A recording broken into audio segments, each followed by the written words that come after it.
네, 자, 안녕하세요. KNN 말씀드립니다. 굿트레이딩 나천정희 소장입니다. 자, 이틀째 급등을 했습니다. 이것은 사실 그 왜 올랐는지 증권사 HTS 같은 경우 보면은 나와 있질 않아요. 나와 있질 않습니다. 그러나 어느 정도 윤곽을 그래도 파악하고 계신 분이 있고 파악하지 못한 분들이 있어요. 정치주 맥락에서 올랐다고 봐야 됩니다. 정치주 맥락에서 올랐다. 이렇게 봐야 되겠죠. 지금 이것과 유사한 종목들이 있지 않습니까? KNN과 같은 성격으로 움직였던 것이 뭐가 있어요? 태영그룹이죠. 태영그룹입니다. 태영건설. 지금 태영건설 같은 경우도 7.6% 올라서 화요일장을 마무리를 했고요. 그리고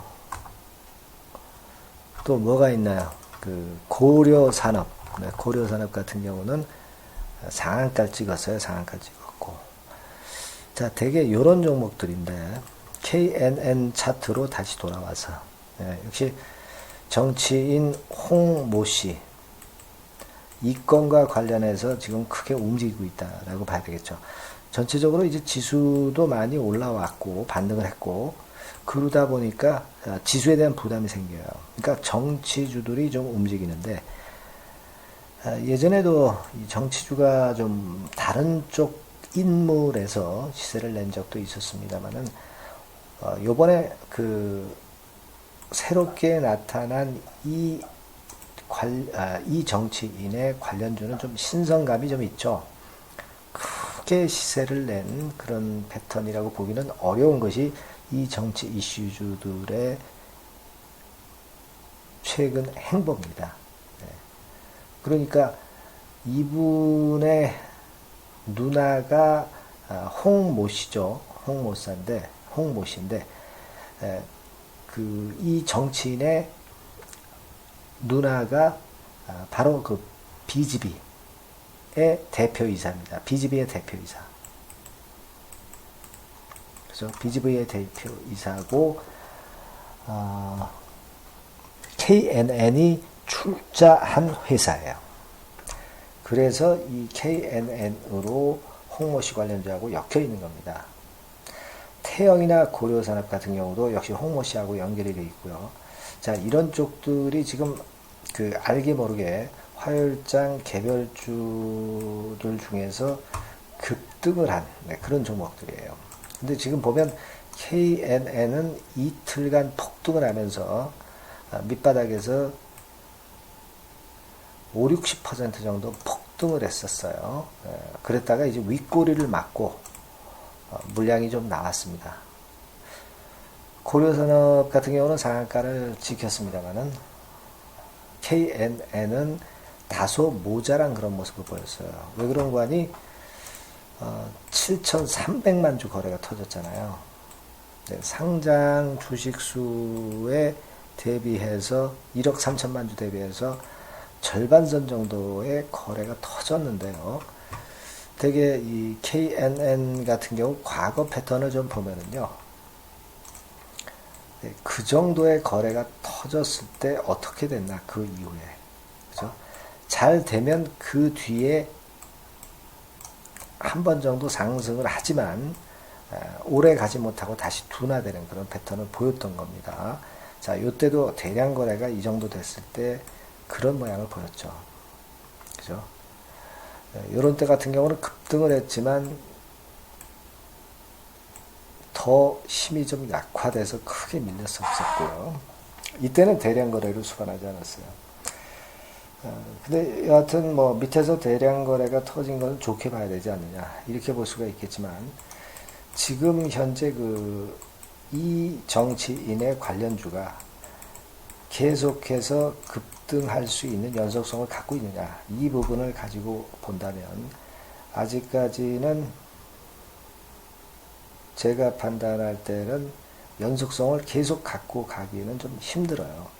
시장이 마땅한 이슈가 없다 보니까 이쪽으로 붙은 겁니다. 이쪽으로 붙었다 이렇게 봐야 됩니다. 이게 지금 주봉이에요. 주봉. 다시 일봉으로 가서 자 그렇게 붙어졌단 말이에요. 그래서 제가 판단할 때는 1단계적으로 거래 측면을 우리가 무시할 수 없다 이거예요. 과거에 KNN의 거래량 구도를 볼 때 충분히 생각할 수 있는 그런 부분이죠. 그리고 단기 과열 지정 예고가 돼 있는 상태죠. 물론 단기 과열로 지정이 된다 해서 못 가란 법은 없어요. 하지만 이 정치 테마가 계속 시세를 낼 만한 연속성을 갖고 있지 못한 상황에서는 이런 단기 과열로 지정이 되는 것은 브레이크가 좀 걸릴 수 있다는 거예요. 아시겠죠? 그래서 그런 맥락을 가지고 생각을 해보시는 게 좋겠고요. 그래서 그렇게 본다면 지금 현재 모습이라고 한다면 되게 이제 이 정도의 이틀간 급등을 했다고 한다면 3일째 급등하는 날에 종가가 아주 길다란 장대 양봉으로 마무리되기는 좀 힘들어요. 되게 윗꼬리가 달리거나 그런 모습이 될 가능성이 좀 높습니다. 그러니까 요행이 수요일 날에 시초가 같은 경우가 화요일에 종가보다 높이 출발한다고 한다면 그래도 좀 나은 흐름이긴 하지만 제 생각에는 대개 1350원에서 한 1450원까지의 시세를 줄 경우는 이때는 전량 차익 실현을 한번 해보고 나중에 찬스를 보는 게 낫다 그렇게 보여지고요. 그리고 수요일날 시초가가 화요일날의 종가보다 낮게 출발이 된다고 한다면 그렇다면 시초가 근처에서 바로 절반 매도를 하시는 것이 기본적으로 맞고요. 그리고 오전에 일정 가격대를 유지하지 못하면 나머지도 차익 실현을 하는 게 맞습니다. 자, 오전에 일정 가격이라고 하는 것은 이 마지노선이죠. 이 마지노선입니다. 그죠? 근데 이 마지노선이 이제 1270원 선이기 때문에 1단계적으로 요 정도를 좀 보수적으로 보시고 판단하시는 게 좋아요. 1270원 선이요. 1270원 선. 아시겠죠? 자, 그렇게 보고 대응하시는 게 좋습니다. 시초가 근처에서의 판단이 굉장히 중요하다. 화요일 종가하고요. 수요일날 시초가를 잘 비교해서 보시는 게 좋습니다. 1단계적으로 확실히 말씀드릴 수 있는 것은 혹시라도 1350원, 1450원 정도의 시세가 났을 때는 전량 매도를 해서 빠져나오는 매매를 일단 하는 게 좋겠다는 거죠. 되게 포인트는 그렇게 잡고 가시는 것이 지금 현재로서는 타당하다라고 저는 보고 싶고요.